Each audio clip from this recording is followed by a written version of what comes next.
அல்லாஹ்வுடைய தூதர் அவர்கள் சொல்கிறார், திஹாமா என்கிற மலை தொடர்கள் இருக்கிறது, அந்த மலை தொடர்களை போல ஏராளமான அமல்களை அல்லாஹ்விடத்திலே நாளை மறுமையிலே ஒரு கூட்டத்தார் கொண்டு வருவார்கள். பரப்பப்பட்ட காற்றிலே சிதறடிக்கப்பட்ட புழுதிகளை போல அந்த அமல்களை எல்லாம் அல்லாஹ் அழிச்சு ஒண்ணுமில்லாமாக்கி. கேட்ட உடனே சஹாபாக்களுக்கு பயம். அல்லாஹ்வுடைய தூதர் என்ன சொல்றீங்க? அமல்களை ஏன் இறைவன் அழிக்கிறான்?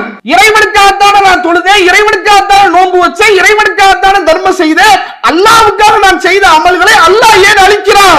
சிஃப்ஹும் லனா, அல்லாஹ்வுடைய தூதரே அவர்கள் யார் என்று எங்களுக்கு நீங்கள் விளக்கமாக சொல்லுங்கள். நபிகளார் சொல்கிறார்கள், இன்னஹும் இஹ்வானக்கும், அறிந்து கொள்ளுங்கள் அவர்கள் எல்லாம் உங்களுடைய சகோதரர்கள் தான். மின் ஜில்தத்திக்கும், உங்களுடைய தோளோடு தோள் நின்று உங்களோடு கலந்திருக்கக்கூடியவர்கள் தான் அவர்கள். மேலும் சொல்கிறார்கள், இரவிலே நீங்கள் நின்று வணங்குகிறீர்களே அதுபோல் அவர்கள் உங்களோடு நின்று வணங்குவார்கள். அப்படிப்பட்ட காரியத்தை அவர்கள் செய்வார்கள் என்றெல்லாம் ரசூலுல்லாஹ் சொல்லிவிட்டு அடுத்து சொல்கிறார்கள், அவர்கள் ஏன் இப்படிப்பட்ட ஒரு கேவலமான நிலைக்கு நாளை மறுமையிலே தள்ளப்பட்டார்கள்? நபிகளார் சொல்கிறார்கள், என்ன காரணம் தெரியுமா? அவர்கள் தனிமை என்று வந்துவிட்டால், அவர்கள் தனித்து விடப்பட்டால் அல்லாஹ் எதையெல்லாம் அவர்களுக்கு ஹராமாக்கினானோ அதை எல்லாவற்றையும் அவர்கள் ஹலாலாக்கி விடுவார்கள். யார் பார்க்க போறா? யாருக்கு தெரியும்? யார் வந்து நம்மளை கேட்பா? ஒரு மாத காலம் தொழுதோம், ஒரு மாத காலம் நோன்பு வச்சோம், ஒரு மாத காலம் நன்மை செய்தோம், நாம் செய்த அந்த நன்மைகளுக்கான கூலி அல்லாஹ்விடத்திலே கிடைக்குமா இல்லையா? அடுத்து வரக்கூடிய இந்த காலங்கள் தான் தீர்மானிக்க போகுது. அஸ்ஸலாமு அலைக்கும் வரஹ்மத்துல்லாஹி வபரகாத்துஹு.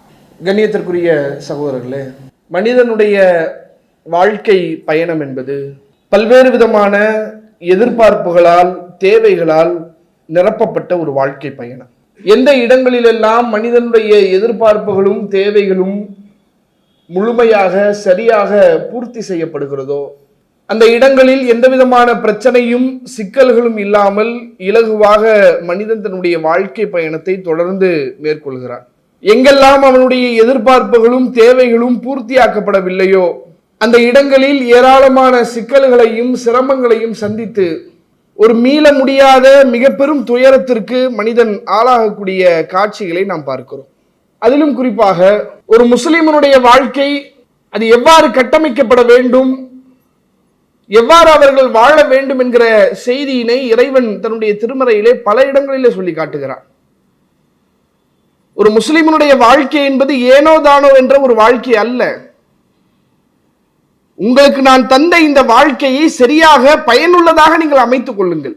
உங்களுடைய இலக்கு எது, உங்களுடைய லட்சியம் எது, உங்களுடைய எதிர்பார்ப்பு எது, அதை தெளிவான முறையிலே வரையறுத்துக் கொள்ளுங்கள். அதை அடைவதற்கான முயற்சிகள் என்ன, அதை திறம்பட செய்யுங்கள். ஏதோ ஏனோ தானோ வாழ்ந்தா வாழ்வோம் அப்படிப்பட்ட ஒரு வாழ்க்கை தேவையில்லை. சரியாக உங்களுடைய வாழ்க்கையை நீங்கள் கட்டமைத்து வாழுங்கள் என்று இஸ்லாம் சொல்கிறது. இறைவன் தன்னுடைய திருமறையை சொல்லி காட்டுகிறான், வலிகுல்லி ஜஅல்னா மின்கும் ஷிராத்தம் வ மின்ஹாஜா, ஒவ்வொருவருக்கும் வாழ்க்கைக்கான திட்டங்களையும் அவர் வாழக்கூடிய வாழ்க்கை முறைகளையும் நாம் ஏற்படுத்தி இருக்கிறோம் என்று இறைவன் சொல்கிறான். ஏனோதான வாழ்க்கை இல்லை, நீ எப்படி வாழ வேண்டும் என்று நான் கட்டமைத்திருக்கிறேன். அந்த அடிப்படையிலே எதிர்பார்ப்புகளோடு தேவைகளோடு ஆசைகளோடு உன்னுடைய வாழ்க்கையை நீ வாழு என்று இறைவன் தன்னுடைய திருமறையிலே கட்டளையிடுகிறான். இந்த செய்தியை இங்கே நாம சொல்வதற்கு மிக முக்கியமான காரணம் என்னவென்று சொன்னால், இறைவனுடைய மிக பெரும் கிருபையினால் ஒரு மாத கால ரமலான் மாதத்தினுடைய நோன்புகளை நிறைவு செய்தவர்களாக வந்திருக்கும். இந்த ரமலானுடைய மாதம் என்பது ஒவ்வொருவருடைய வாழ்க்கையிலும் ஏராளமான மாற்றத்தை ஏற்படுத்திய ஒரு அற்புதமான ஒரு மாதம். என்னுடைய கடந்த கால ஒரு வருட வாழ்க்கையை அப்படியே இந்த ரமலானுடைய மாதம் தலைகீழாக புரட்டி போடுகிறது. எந்த தொழுகையில் நான் அலட்சியத்தோடு இருந்தேனோ, எந்த நோன்பை சர்வ சாதாரணமாக நான் நினைத்தேனோ, தர்மங்களிலேயும் இன்ன பிற நன்மையான காரியங்களை செய்வதிலேயும் பொடுபோக்குத்தனமாக சோம்பேறியாக நான் சுற்றி திரிந்தேனோ, அந்த நிலை எல்லாத்தையும் மாற்றி உடைத்து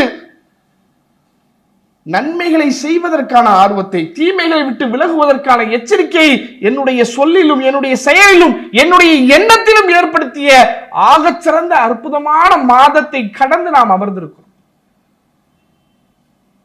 இந்த இடத்துல கேள்வி என்னன்னு சொன்னா, இந்த ரமலானுடைய மாதத்தை என்ன எதிர்பார்ப்பில் நீங்கள் எதிர்நோக்கினீர்கள்?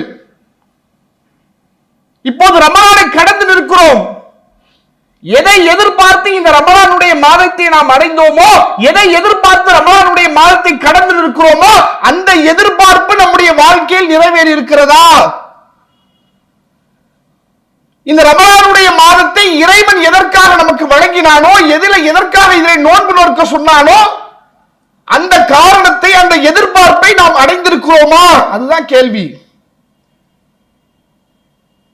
இறைவன் சொன்ன அந்த எதிர்பார்ப்பு நம்முடைய வாழ்க்கையில் வரலன்னு சொன்னார், பயன் இல்லையேங்க. ஒரு மாத கால நோன்புங்க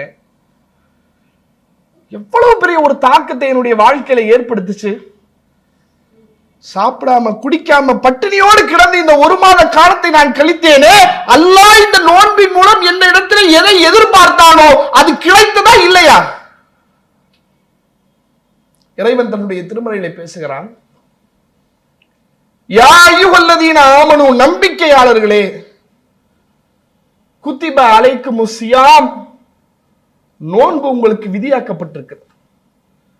கமா குத்திப அலல்லதீன மின் கபலிக்கும், உங்களுக்கு முன் வாழ்ந்தவர்கள் மீது விதியாக்கப்பட்டது, கடமையாக்கப்பட்டது, அதுபோல் உங்களுக்கும் கடமையாக்கப்படுகிறது. ஏன்? லஅல்லக்கும் தத்தகூன், நீங்கள் இறைவனை அஞ்சக்கூடியவர்களாக மாற வேண்டும் என்பதற்கு, இறையச்சத்தை நீங்கள் உணர வேண்டும் என்பதற்காகத்தான் இந்த ஒரு மாத கால நோன்பு என்கிறான். அந்த இறையச்சத்தை நான் உணர்ந்தேனா? நோன்பு வச்சு முடிச்சாச்சு. அல்லாஹ் சொன்ன அந்த இறையச்சம் என்னுடைய உள்ளத்திலே வந்திருக்கா இல்லையா? சாதாரணமான விஷயம் அங்க இறையச்சம் என்பது. திருமறை குர்ஆனை நீங்கள் திருப்பி பாருங்கள், திருப்பக்கூடிய ஒவ்வொரு பக்கங்களிலும் திரும்ப திரும்ப திரும்ப இறைவன் சொல்லக்கூடிய வார்த்தை இறையச்சம். தொழுகையா, தொழுகையினுடைய சிறப்பை சொல்கிறான், அதனுடைய மகத்துவத்தை சொல்கிறான், அதனுடைய முக்கியத்துவத்தை சொல்கிறான், தொழுபவர்களுக்கு கிடைக்கக்கூடிய நற்பாக்கியங்களை சொல்கிறான். எல்லாம் சொல்லிவிட்டு அந்த தொழுகையினுடைய நோக்கம் என்ன தெரியுமா? இறையச்சம். நோன்பா, நோன்பு எத்தனை பெரும் சிறந்த கடமை, எத்தனை பெரும் நன்மைகளை வாரி வழங்கக்கூடிய கடமை, இறைவனுடைய விருப்பத்தை பெற்றுத்தரக்கூடிய கடமை என்று நோன்பினுடைய சிறப்புகளை எல்லாம் சொல்லிவிட்டு அந்த நோன்பு எதற்காக? இறையச்சத்திற்காக. ஹஜ் என்கிற புனித பயணம், அல்லாஹ்வுடைய தூதர் அவர்கள் சொல்கிறார்கள், ஒருவருடைய ஏற்றுக்கொள்ளப்பட்ட ஹஜ் என்பது அவர் அன்றைய நாளிலே பிறந்த பாலகனை போல அல்லாஹ் அவரை மாற்றி விடுவார், பாவங்களற்றவராக. எவ்வளவு பெரிய சிறப்பை வாரி வழங்கக்கூடிய ஹஜ் என்கிற பயணம், அதிலே நீங்கள் மேற்கொள்ளக்கூடிய சிரமம், உங்களுடைய உடலாலும் பொருளாதாரத்தாலும் நீங்கள் படக்கூடிய கஷ்டங்கள் எல்லாவற்றையும் சொல்லிவிட்டு இறைவன் அதிலும் சொல்கிறார், அதிலும் எனக்கு இறையச்சம் தான் தேவை. குர்பானி கொடுக்கிறீர்களா, ஆட்டையும் மாட்டையும் ஒட்டகத்தையும் அறுக்கிறீர்களா, அந்த இடத்தில் எனக்கு இறையச்சம் தேவை. குடும்ப வாழ்க்கையா, அந்த இடத்தில் எனக்கு இறையச்சம் தேவை. வியாபாரமா, அங்கே எனக்கு இறையச்சம் தேவை. எல்லா இடங்களிலும் இறைவன் நம்மிடத்தில் எதிர்பார்ப்பது இறையச்சத்தை தான். அந்த இறையச்சத்தை இந்த நோன்பு தந்ததா? வந்த இறையச்சத்தை தக்க வைப்பதற்கு என்ன வழி, அதை மெருகேற்றுவதற்கு என்ன வழி, அதை அதிகரிக்க என்ன வழி, அதை நோக்கி செல்லுங்கள். இறையச்செல்லாம் வந்த மாதிரியே தெரியலையேங்க. நோன்புக்கு முன்னாடி எப்படி இருந்தனோ நோன்பு முடிஞ்சு இப்ப அப்படிதான் இருக்கிறேன், ஒன்னும் மாற்றம் வரலையே. நடுவுல கொஞ்ச நாள் தொழுதேன், இபாதத் பண்ணேன், தர்மம் எல்லாம் கரெக்ட் தான். நீங்க சொல்ற மாதிரி ஒரு மாற்றம், ஒரு தாக்கம் வரலையே, அப்படிதான் இருக்கிறேன். எங்க தப்பு நடந்துச்சு? ஏன் இறையச்சம் வரல? எங்க நம்ம தப்பு செஞ்சோம்? அதை கவனித்து அதை நம்ம சரி செய்யலனா ஒரு மாத கால நன்மைங்க அல்லாஹ் அப்படியே அதை ஏற்றுக்கொள்ளாம ஒன்றுமில்லாமல் ஆக்கி விடுவார். பிரதானமான அம்சம். அல்லாஹ் ரப்பல் ஆலமீன் தன்னுடைய திருமறையிலே இறையச்சத்தை ஒரு மனிதன் உணர வேண்டும் என்று சொன்னால் அந்த இறையச்சம் எப்படிப்பட்டது என்பதை புரிந்து கொள்வதற்காக திருமறை குர்ஆனிலே இறைவன் இறையச்சம் என்றால் என்ன என்று பாடம் நடத்துகிறார். சுப்ஹானல்லாஹ், இந்த வசனம் பல லட்சக்கணக்கான தடவை நமக்கு மத்தியிலே பேசப்பட்டு திரும்ப திரும்ப சொல்லப்பட்டு கொண்டேதான் இருக்கிறது. ஆனால் அந்த வசனத்தினுடைய உண்மையான கருத்து என்ன, கரு என்ன என்பதை புரியாமலே போய்கொண்டிருக்கிறோம். இறைவன் தன்னுடைய திருமறையிலே சொல்கிறான், யா அய்யுஹல்லதீன ஆமனூ, நம்பிக்கையாளர்களே, இறை விசுவாசிகளே, இத்தகுல்லாஹ், அல்லாஹ்வை நீங்கள் பயந்து கொள்ளுங்கள். அந்த பயம் எப்படி இருக்க வேண்டும்? ஹக்க துக்காத்தி, அவனை அஞ்ச வேண்டிய முழுமையான முறையிலே அஞ்ச வேண்டும். இறைவனை பயப்பட வேண்டும் என்றால் சாதாரணமாக அல்ல, முழுமையாக அவனை பயப்பட வேண்டும், சரியாக அவனை பயப்பட வேண்டும். வலா தமூதுன்ன இல்லா வ அன்தும் முஸ்லிமூன், கட்டுப்பட்டவர்களாகவே தவிர நீங்கள் மரணித்து விடாதீர்கள் என்று இறைவன் சொல்லி காட்டுகிறார். இறையச்சத்தை அல்லாஹ் ரெண்டா பிரிக்கிறான். நம்ம அதை புரியாமலே இருந்துகிட்டு இருக்கோம். நீங்க நினைக்கலாம், என்னங்க இறையச்சம் வரல? இறையச்சம் வந்துதானங்க நான் தொழுதேன், இறையச்சம் வந்துதானே நோன்பு வச்சேன், இறையச்சம் வந்துதானே தர்மம் செஞ்சேன், இறையச்சம் வந்துதானே குர்ஆனை படிச்சேன். சரிதான், அது இறையச்சத்தினுடைய ஒரு வகை, அவ்வளவுதான். அது முழுமை அல்ல. இறைவன் எதிர்பார்க்கக்கூடிய இறையச்சம் அது மட்டுமல்ல. இந்த வணக்க வழிபாடுகள் எல்லாம் இறையச்சத்தினுடைய ஒரு அம்சம், ஒரு வகை. வெளிப்படையிலே நாம் செய்யக்கூடிய இறையச்சத்தினுடைய ஒரு தன்மைகள் தான் இந்த வணக்க வழிபாடுகள் எல்லாம். அப்படி என்றால் இறைவன் நம்மிடத்தில் எதிர்பார்க்கக்கூடிய இறையச்சம் என்ன? உண்மையான முழுமையான இறையச்சம் என்ன? உன்னுடைய உள்ளத்தால் அல்லாஹ்வை நீ பயப்பட வேண்டும். இன்னல்லதீன யக்ஷவுன ரப்பஹும் பில் கைப் லஹும் மக்ஃபிரத்தும் வ அஜ்ருன் கபீர். யார் தனிமையிலே தன்னுடைய இறைவனை அஞ்சுகிறார்களோ அவர்களுக்குத்தான் மன்னிப்பும் மகத்தான கூலியும் இருக்கிறது. அல்லாஹ் என்னிடத்தில் எதிர்பார்க்கக்கூடிய முழுமையான இறையச்சம் என்ன? வெளிப்படையில நான் தொழுகிறேன், நோன்பு வைக்கிறேன், தர்மம் செய்கிறேன், குர்ஆனை ஓதுறேன், சரிதான். ஆனா நான் எதிர்பார்க்கிறது அது அல்ல. நான் உன்னிடத்தில் எதிர்பார்ப்பது, தனிமையிலே நீ என்னை பயப்படுகிறாயா? நீ செய்யக்கூடிய இந்த செயலை இந்த உலகத்தில் யாருக்கும் தெரியாது, ஆனால் இறைவா உனக்கு தெரியும், உன்னுடைய நேசத்திற்காக இதை நான் செய்தேன் என்று செய்திருக்கிறாயா? ஒரு பாவம், அந்த பாவத்தை நான் செய்தால் இந்த உலகத்தில் யாருக்கும் தெரியாது, யாராலும் கண்டுபிடிக்க முடியாது. ஆனால் அந்த பாவத்தை விட்டு நான் விலகி நிற்கிறேன். ஏன்? இறைவா உனக்காக நான் விலகி நிற்கிறேன். இப்படி நிற்கிறாயா? இந்த இறையச்சத்தை தாங்க அல்லாஹ் விரும்புறான். இந்த இறையச்சம் இருக்குல்ல, முழுமையான இறையச்சம், அதை எப்படி உணர்றது? நம்ம ஒரு செய்தி, ஒரு ஹதீஸ், இந்த செய்தியை நீங்க தனிமையில எடுத்து அவரவர் எடுத்து படித்து பாருங்கள். உண்மையிலேயே நம்முடைய இறையச்சத்தை அப்படியே உரசி பார்க்கக்கூடிய ஒரு அற்புதமான ஒரு செய்திங்க. நெகிழ்ந்துருவீங்க அப்படி. நபிகள் நாயகம் ஸல்லல்லாஹு அலைஹி வஸல்லம் அவருடைய காலகட்டத்தில் ரசூலுல்லாஹ் ஒரு சபையில் அமர்ந்து இருக்கிறாங்க. ஒரு மனிதர் வருகிறார். வந்த மனிதர் நபிகளார் இடத்துல சொல்கிறார், அல்லாஹ்வுடைய தூதரே, இன்னீ கத் ஸனைத், அல்லாஹ்வுடைய தூதரே, நான் விபச்சாரம் செய்து விட்டேன். உரீது அன் துதஹிரனி, நீங்கள் என்னை தூய்மைப்படுத்த வேண்டும் என்று நான் நினைக்கிறேன். அப்படின்னா என்ன? நான் விபச்சாரம் பண்ணிட்டேன், இந்த விபச்சாரத்திற்கான தண்டனையை நீங்கள் எனக்கு தரணும், கல்லால எரிந்து என்னை நீங்கள் சாகடிக்கணும் நான் நினைக்கிறேன், அதை செய்யுங்களேன் என்று வந்து கேட்கிறார். கேட்ட உடனே ரசூலுல்லாஹ் என்ன செய்யறாங்க? முகத்தை இப்படி திருப்புறாங்க. விரும்பல ரசூலுல்லாஹ் அவர் கேட்டதை, முகத்தை திருப்புறாங்க. அவர் என்ன பண்றாரு? இப்படி வர்றாரு, இந்த பக்கம் வந்து சொல்றாரு. ரசூலுல்லாஹ் இப்படி திருப்புறாங்க, இந்த பக்கம் வர்றாரு. இப்படியே நபிகளார் தன்னுடைய முகத்தை திருப்பி விட்டு கடைசியில் அல்லாஹ்வுடைய தூதர் அவங்க அந்த தோழரை பார்த்து கேட்கிறாங்க, உனக்கு எதுவும் பைத்தியமா? நீ பைத்தியக்காரனா? உன் அறிவு தெளிவா இருக்குதா? சரியாதான் பேசுறியா? அல்லாஹ்வுடைய தூதரை, தெளிவா இருக்கிறேன். நீ எதுவும் சாராயம் குடித்திருக்கிறாயா? வளர்றியா? ஏன் இப்படி கேட்கிறாங்க ரசூலுல்லாஹ்? உலகத்துல இந்த மாதிரி நடக்காதுங்க. ஒரு தவறு செய்து விட்டு நான் தான் இந்த தப்பை செஞ்சேன், எனக்கு தண்டனை கொடுங்க என்று வருவதற்கு உலகத்தில் யாரும் முன்வர மாட்டார்கள். என்ன நடக்கும் தெரியுமா? ஒரு தப்பு பண்ணிட்டேன்னு வைங்க, அதை மறைக்கிறதுக்கு என்ன வழின்னு தான் யோசிப்பேன். யாருக்கும் தெரியக்கூடாது, அவனுக்கு தெரியக்கூடாது, இவனுக்கு தெரியக்கூடாது, அதை மறைக்க என்ன வழி? ஒருவேளை அந்த தப்பு தெரிஞ்சிருச்சா, அடுத்து என்ன நிலைமை? ஆதாரம் இருக்கா? சான்று இருக்கா? சாட்சி இருக்கா? எத்தனை பேர் பார்த்தாங்க? கூட்டிட்டு வா எல்லாரையும். இப்படி அவர் என்ன சொல்றாரு? நான் தப்பு பண்ணிட்டேன், அந்த தப்புக்கு என்கிட்ட சாட்சி இல்ல, ஆதாரம் இல்ல, நான் தான் சாட்சி, எனக்கு தண்டனை நீங்க கொடுங்க. ரசூலுல்லாஹ் சஹாபாக்களை பார்த்து கேட்கிறாங்க, இவருக்கு என்னப்பா பிரச்சனை? இவர் தெளிவாதான் இருக்காரு, இவரை நீங்க சோதிக்க மாட்டீங்களா? என்னன்னு பாருங்கப்பா. சஹாபாக்கள் வந்து கேட்கிறாங்க, என்னப்பா ஆச்சு, என்ன விஷயம்? அவர் எல்லாம் சொல்றாரு, அல்லாஹ்வுடைய தூதர் இவர் தெளிவாதான் இருக்காரு, கரெக்டா தான் சொல்லியிருக்காரு. அப்படியா? சரி, அவருக்கு தண்டனையை நிறைவேற்றுங்க என்று நபிகளார் என்ன செய்யறாங்க, அனுப்பி விடுறாங்க. போனா தண்டனையை நிறைவேற்றக்கூடிய அந்த இடத்துக்கு வந்தாச்சு. என்ன தண்டனை? கல்லால எரிந்து கொலை செய்யப்படக்கூடிய தண்டனை நிறைவேற்றக்கூடிய இடத்துல வந்தாச்சு. வந்த இடத்துல அவர் என்ன செய்யல, கைகளை கெட்டுவாங்கல்லங்க, ஓடக்கூடாது அப்படின்றதுக்காக. கைகளை எனக்கு கெட்டாதீங்க, நான் இங்கேதான் இருப்பேன், ஓட மாட்டேன். குழியை தோண்டி அவருடைய பாதங்களை உள்ளே புதைக்கவில்லை, அப்படியே சும்மா சாதாரணமா நிக்கிறாரு. சகாபாக்கள் சுற்றி கல் எடுத்து எரிய ஆரம்பிக்கிறாங்க. ஒரு கட்டத்தில் அவரால் வலி தாங்க முடியாம என்ன செய்யறாருன்னா ஓட ஆரம்பிக்கிறார். தாங்க முடியல, வலிக்குது.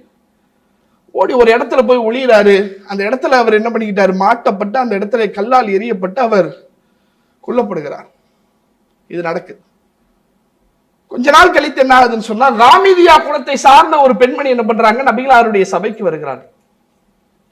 அவங்க வந்து சொல்றாங்க, அல்லாஹ்வுடைய தூதரே, நான் விபச்சாரம் செய்து விட்டேன், என்னை தூய்மைப்படுத்துங்கள் என்று. அதே வார்த்தையை ரசூலுல்லாஹ் நம்ம முகத்தை இப்படி திருப்புறாங்க. அந்த பெண்மணி கேட்கிறாங்க, மாயிஸ் இப்னு மாலிக்குக்கு நீங்க என்ன செஞ்சீங்களோ அந்த மாதிரி என்கிட்ட செய்யணும்னு நினைக்காதீங்க அல்லாஹ்வுடைய தூதரே. நான் தவறு செய்து விட்டேன், அதற்கான ஆதாரம் என்னுடைய வயிற்றிலே கருவாக உருவாகி நிற்கிறது. நான் தப்பு செஞ்சதுக்கான ஆதாரம் என் வயிற்றுல இருக்கே. சரி, அல்லாஹ்வுடைய தூதர் அவங்க சொல்றாங்க, நீ சென்று அந்த குழந்தையை பெற்றெடுத்து விட்டு வாமா, அனுப்பி வைக்கிறாங்க. போயிட்டாங்க. 2 நாட்கள் ஆகுகிறது. திருப்பி அந்த குழந்தையை பெற்றெடுத்து விட்டு நபிகளாருடைய கையில கொண்டு வந்து கொடுத்துட்டு, இப்பவாவது எனக்கு தண்டனையை கொடுங்களேன். அல்லாஹ்வுடைய தூதரவங்க, அந்த குழந்தைக்கு 2 ஆண்டு காலம் பால் குடி சட்டம் இருக்கு, அதை நிறைவேற்றிட்டு வாமா, அப்புறம் உனக்கு தண்டனை தரேன். திரும்ப போறாங்க. இந்த குழந்தையை கூட்டிட்டு வராங்க. அதனுடைய கையிலே ஒரு ரொட்டி துண்டை கொடுத்து, இதை சாப்பிடுமா நீ. அந்த குழந்தை சாப்பிட்டு காட்டுது. பாத்தீங்களா, சாப்பிட்ற அளவுக்கு வந்துருச்சு. இப்பவாவது தண்டனையை கொடுங்க. இந்த குழந்தையை யாருக்காலும் பொறுப்பேற்றுக்கிறீங்களாப்பா? அல்லாஹ்வுடைய தூதர், நான் பொறுப்பேற்றுக்கிறேன். சரி, அந்த பெண்ணுக்கு தண்டனையை கொடுங்க. ஒவ்வொருவராக கற்களை எடுத்து எரிய ஆரம்பிக்கிறார்கள். அந்த இடத்துல ஹாலித் பின் வலீத் அவர்கள், அல்லாஹ்வுடைய போர் வாள்களில் ஒரு வாள் என்று சொல்லப்பட்ட இவர், ஒரு கல் எடுத்தவர் எரிகிறார். அந்த பெண்ணினுடைய உடம்பில் பற்றி சில இரத்த துளிகள் இவருடைய ஆடையில பற்றுது. ஒரு அருவருப்புல கோபத்துல என்ன பண்றாங்க, ஒரு தவறான ஒரு வார்த்தையை சொல்லி திட்டிடுறாரு. நபிகளார் அருகில் இருக்கிறாங்க. அந்த வார்த்தையை கேட்டவுடனே அல்லாஹ்வுடைய தூதர்கள் கோபத்திலே ஒரு செய்தியை சொன்னார்கள், மஹ்லன் யா ஹாலித், ஹாலிதே வார்த்தையிலே நிதானமா பேசுங்க. லக்கது தாப தௌபத்தன், இந்த பெண்மணி எத்தனை பெரும் தௌபாவை அல்லாஹ்விடத்திலே செய்திருக்கிறாள் தெரியுமா? இந்த மதீனாவிலே வாழக்கூடிய ஒரு குறிப்பிட்ட நபர்களுக்கு பங்கு வைத்து கொடுக்கக்கூடிய அளவுக்கு ஆக சிறந்த தௌபாவை அவள் அல்லாஹ்விடத்திலே கேட்டிருக்கிறாள். அவளை பார்த்தா இந்த வார்த்தையை நீங்கள் சொன்னீர்கள் என்றார்களே. நீங்க தனிமையில யோசிச்சு பாருங்க சகோதரர்களே. ஒரு குழந்தையை பெற்று எடுத்துட்டு வந்து அதை கொடுத்துட்டு என்ன சாகடிங்கன்னு சொல்லி ஒரு தாய் சொல்கிறாள் என்றால், இது போன்ற காட்சிகளை நம்மால் கற்பனை கூட செய்து பார்த்திடவே முடியாது. இது எப்படி நடந்துச்சு இந்த செயல்? செஞ்சது தப்புதான், மாற்று கருத்து இல்லை. ஆனால் அந்த தவறுக்கு நாளை மறுமையிலே அல்லாஹ்விடத்திலே என்னால் அந்த கூலியை தாங்க முடியாது, இந்த உலகத்திலே அதை நான் அனுபவிச்சு கணக்கு நான் தீர்த்துறேன் என்று வந்தாரே, இறையச்சம், பயபக்தி. நான் செய்த தவறை நிரூபிப்பதற்கு இந்த உலகத்திலே எந்த ஆதாரமும் இல்லை, ஆனால் அல்லாஹ் இருக்கிறான். அவனுக்கு தெரியுமேங்க, அவனை விட்டு நான் எங்க ஓட முடியும், ஒளிய முடியும். பயந்தாரு பாருங்க. அந்த இறையச்சம் தான் நமக்கு வேணும். அந்த இறையச்சத்தை நமக்கு பயிற்சி அளிக்கத்தான் இந்த ரமலான். நீ ரமலானுடைய மாதத்துல நோன்பு வச்சுக்கிட்டு தனிமையில இருப்ப, பசி எடுக்கும், தாகம் எடுக்கும், வீட்டுல குடிக்க கொஞ்சம் தண்ணியும் இருக்கும். நீ நினைச்சனா எடுத்து கொஞ்சம் தண்ணியை குடிச்சிட்டு அமைதியா உட்கார்ந்துடலாம். யாருக்காவது தெரியுமா? யாருக்கும் தெரியாது. இவன் என்ன நினைக்கிறான்? யாருக்கும் தெரியாது, அல்லாஹ்வுக்கு தெரியும் நினைக்கிறல்ல, குடிக்க மாட்டேங்கிறல்ல. அதான் அல்லாஹ்வுக்கு தெரியும் என்று பயந்து இந்த தண்ணீரையும் இந்த சாப்பாட்டையும் குடிக்க மறுக்கக்கூடிய நீ, இந்த ரமலானுடைய மாதத்திலே உன்னுடைய இறையச்சத்தை மெருகேற்றுவதற்காக போராடக்கூடிய நீ, ரமலான் முடிந்த பிறகு அல்லாஹ் பார்க்கிறான் என்ற பய உணர்வோடு வட்டியை விட்டு நீ மீள வேண்டும். அதுக்குத்தான் பயிற்சி. ஆபாசமான பேச்சுக்களை விட்டு நீ மீள வேண்டும். அதற்குத்தான் பயிற்சி. கெட்ட கேடுகட்ட அருவருக்கத்தக்க செயல்களை விட்டு நீ மீள வேண்டும். அதற்குத்தான் இந்த பயிற்சி. மீண்டாயா? மீண்டிருந்தால் உனக்கு இறையச்சம் வந்திருக்கிறது, இந்த ரமலான் உனக்கு பயனளித்திருக்கிறது. மீளவில்லை என்றால் இந்த உலகத்துல நாம் செய்யக்கூடிய அமல்கள், வெளிப்படையில நிறைய தொழுகிறோம், நோன்பு வைக்கிறோம், இந்த இறையச்சம் இல்லைன்னு வைங்களேன், மறுமையில அல்லாஹ் இந்த நன்மைகளை ஒரு காலத்தில் ஏற்றுக்க மாட்டான். இறையச்சத்துக்காகத்தான் நோன்பு, நோன்பின் மூலம் நன்மையை செஞ்சோம். அந்த நன்மையை செய்து இறையச்சத்தை பெறலன்னு சொன்னா செய்த அமல்களுக்கு எந்த கூலியும் கிடையாது. நபிகளார் சொல்லக்கூடிய செய்தி. அல்லாஹ்வுடைய தூதர் அவர்கள் சொல்கிறார்கள், ஆலமன் அக்வாமுன் மின் உம்மத்தி, என்னுடைய சமுதாயத்திலே ஒரு கூட்டத்தை பற்றி நான் மிக தெளிவாக அறிவேன். யாத்துன யௌமல் கியாமத்தி பி ஹஸனாத்தி அம்சாலி ஜிபாலி திஹாமா பீலன். திஹாமா என்கிற மலை தொடர்கள் இருக்கிறதே, அந்த மலை தொடர்களை போல ஏராளமான அமல்களை அல்லாஹ்விடத்திலே நாளை மறுமையிலே ஒரு கூட்டத்தார் கொண்டு வருவார்கள். அல்லாஹ் என்ன செய்வான்? ஃபயஜஅலுஹா அல்லாஹு அஸ்ஸ வஜல் ஹபா மன்சூரா, பரப்பப்பட்ட காற்றிலே சிதறடிக்கப்பட்ட புழுதிகளை போல அந்த அமல்களை எல்லாம் அல்லாஹ் அழிச்சு ஒண்ணுமில்லாமாக்கி. கேட்ட உடனே சஹாபாக்களுக்கு பயம். அல்லாஹ்வுடைய தூதர் என்ன சொல்றீங்க? அமல்களை ஏன் இறைவன் அழிக்கிறான்? இறைவனுக்காகத்தான நான் தொழுதேன், இறைவனுக்காகத்தான நோன்பு வச்சேன், இறைவனுக்காகத்தான தர்மம் செய்தேன், அல்லாஹ்வுக்காக நான் செய்த அமல்களை அல்லாஹ் ஏன் அழிக்கிறான்? அழிக்க கூடாது, என்ன தப்பு நடந்துச்சு, ஏன் இப்படி? சிஃப்ஹும் லனா, அல்லாஹ்வுடைய தூதரே அவர்கள் யார் என்று எங்களுக்கு நீங்கள் விளக்கமாக சொல்லுங்கள். நாங்களா அது, அல்லது எங்களிலே இருக்கிறார்களா, அவர்களுடைய அடையாளம் என்ன என்று தெளிவாக சொல்லுங்கள் அல்லாஹ்வுடைய தூதரே. நபிகளார் சொல்கிறார்கள், இன்னஹும் இஹ்வானக்கும், அறிந்து கொள்ளுங்கள் அவர்கள் எல்லாம் உங்களுடைய சகோதரர்கள் தான். மின் ஜில்தத்திக்கும், உங்களுடைய தோளோடு தோள் நின்று உங்களோடு கலந்திருக்கக்கூடியவர்கள் தான் அவர்கள். கேட்க கேட்க சஹாபாக்களுக்கு பயம் கூடுது. அவங்க நன்மை செஞ்சிருக்காங்களங்க, சாதாரணமான நன்மைகள் இல்லையே. நபிகளார் ஒரு வார்த்தை சொன்னால் போதும் உயிரையே கொடுக்கக்கூடிய அளவிற்கு முன் வந்தார்களே. தோழர்கள் எல்லாம் பதறுகிறார்கள். அல்லாஹ்வுடைய தூதர் யார், தெளிவா சொல்லுங்களேன், என்னன்னு விளக்கமா சொல்லிருங்களேன். அல்லாஹ்வுடைய தூதர் அவங்க சொல்றாங்க, அவங்க எப்படிப்பட்டவங்க? மேலும் ரசூலுல்லாஹ் சொல்றாங்க, யஹுதூன மினல் லைல் கமா தஹுதூன், நீங்கள் எப்படி இரவு நேரங்களிலே நின்று வணங்குகிறீர்களோ அதே போன்று அவர்களும் நின்று தொழுவார்கள். யார் இவங்கெல்லாம்? ரசூலுல்லாஹ் சொன்ன இந்த செய்திகளை எல்லாம் பார்க்கும்போது இவங்க ஏதாவது தப்பு செஞ்ச மாதிரி நமக்கு தெரியுதா? இல்ல, தொழுகிறாங்க, நன்மை செய்யறாங்க. எந்த அளவுக்கு? திஹாமா என்கிற மலை தொடர்களை போன்று நன்மைகள் செய்தவர்கள். அப்படின்னா நிறைய நன்மை செஞ்சிருக்கிறாங்க, இபாதத் செஞ்சிருக்காங்க. ரசூலுல்லாஹ் மேலும் சொல்கிறார்கள், இரவிலே நீங்கள் நின்று வணங்குகிறீர்களே அது போல அவர்கள் உங்களோடு நின்று வணங்குவார்கள். பகலிலே ஒருவன் அமல் செய்வதற்கும் இரவிலே ஒருவன் அமல் செய்வதற்கும் நிறைய வித்தியாசம் இருக்கு. பகல் என்பது மனிதனுடைய இயக்கத்திற்கான நேரம், இயங்கக்கூடிய நேரம். இயங்கக்கூடிய நேரத்தில் ஒருத்தன் ஒரு நன்மையான காரியத்தை செய்யறான், அது பெருசு இல்லைங்க. ஆனால் இரவு என்பது மனிதன் ஓய்வெடுக்கக்கூடிய நேரம், அவன் உறங்க செல்லக்கூடிய நேரம். அந்த உறக்கத்தையும் உதறி தள்ளிவிட்டு இரவு நேரங்களிலே ஒருவர் அமல் செய்கிறார் என்றால் அது எவ்வளவு சிறந்த காரியம். அப்படிப்பட்ட காரியத்தை அவர்கள் செய்வார்கள் என்றெல்லாம் ரசூலுல்லாஹ் சொல்லிவிட்டு அடுத்து சொல்கிறார்கள், அவர்கள் ஏன் இப்படிப்பட்ட ஒரு கேவலமான நிலைக்கு நாளை மறுமையிலே தள்ளப்பட்டார்கள்? நபிகளார் சொல்கிறார்கள், என்ன காரணம் தெரியுமா? அவர்கள் தனிமை என்று வந்துவிட்டால், அவர்கள் தனித்து விடப்பட்டால் அல்லாஹ் எதையெல்லாம் அவர்களுக்கு ஹராமாக்கினானோ அதை எல்லாவற்றையும் அவர்கள் ஹலாலாக்கி விடுவார்கள். யார் பார்க்க போறா? யாருக்கு தெரியும்? யார் வந்து நம்மளை கேட்பா? ஒரு மாத காலம் தொழுதோம், ஒரு மாத காலம் நோன்பு வச்சோம், ஒரு மாத காலம் நன்மை செய்தோம், நாம் செய்த அந்த நன்மைகளுக்கான கூலி அல்லாஹ்விடத்திலே கிடைக்குமா இல்லையா? அடுத்து வரக்கூடிய இந்த காலங்கள் தான் தீர்மானிக்க போகுது. யாருங்க வந்து கேட்க போறா? யார் வந்து என்ன விசாரிக்க போறா? நானாக பயந்து அல்லாஹ்வுக்காக அந்த வணக்கத்தை நிறைவேற்றும் போது இறைவன் இந்த ரமலானுடைய மாதத்திலே நான் செய்த அமல்களை பாதுகாத்து நாளை மறுமையிலே கூலி தருவான். என்ன செய்ய போறோம்? இறையச்சத்துக்காக நோன்பு வச்சோம், அந்த இறையச்சம் கிடைத்ததா? கிடைத்தது என்றால் பிரச்சனை இல்லை, கிடைக்கவில்லை என்றால் என்ன பிரச்சனை? கவனிக்கணும். அந்த இறையச்சத்தை தக்க வைப்பதற்கான முயற்சியிலே தொடர்ந்து நாம் செயல்படவில்லை என்றால் செய்த அமல்களையும் அழித்து விடுவேன் என்று நபிகள் நாயகம் ஸல்லல்லாஹு அலைஹி வஸல்லம் அவர்கள் இறைவன் சொல்லக்கூடிய இந்த செய்தியின் மூலமாக எச்சரிக்கிறார்கள். என்ன செய்ய போறோம்? முடிஞ்சிருச்சு ரமலான், இனி என்ன? அவரவர் முடிவெடுத்து எந்த நோக்கத்திற்காக இந்த ரமலானை அடைந்தோமோ அந்த நோக்கத்தை இறுதி வரையிலும் அடைவதற்கான முயற்சியிலே நாம் ஒவ்வொருவரும் களமிறங்க வேண்டும் என்கிற தகவலை சொல்லி என்னுடைய உரையை நிறைவு செய்யும். இஸ்லாம் மற்றும் சமுதாய செய்திகளை அறிந்து கொள்ள தமிழ்நாடு தௌஹீத் ஜமாஅத் யூடியூப் பக்கத்தை உடனடியாக சப்ஸ்கிரைப் செய்து கொள்ளுங்கள். மேலும் பெல் பட்டனையும் கிளிக் செய்து கொள்ளுங்கள்.